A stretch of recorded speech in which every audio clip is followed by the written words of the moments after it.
Hello guys, good evening. Nandito na naman ako sa munti kong tindahan. Guys, tara na, let's go, samahan nyo. Samahan nyo ako guys, mag-arrange. Tara, umpisahan na natin kung ano yung gagawin ko ngayon. Guys, itong tatlong pangkatas, yan yung binili ko kanina. Kaya ito yung aayusin ko na naman. Ayan. Yung binili ko kanina, anong oras na guys? Ano na, mag-alas 12 na guys, mag-ano pa ako nito, mag-ayos pa ako.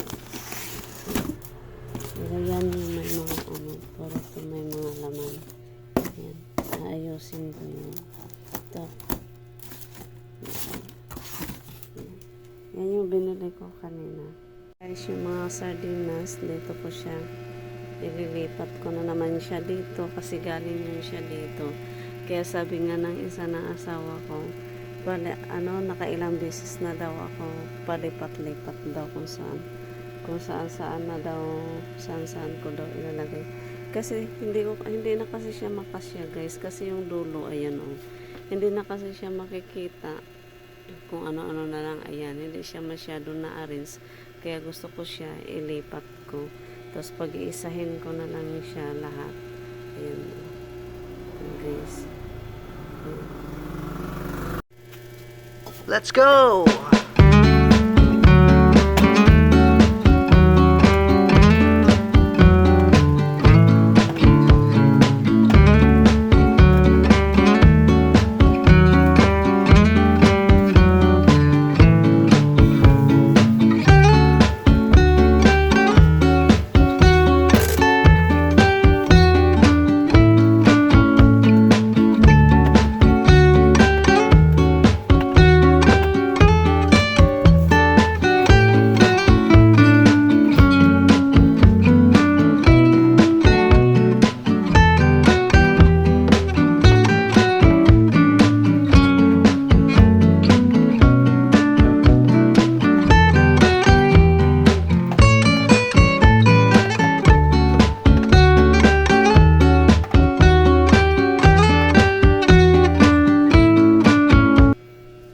Let's go!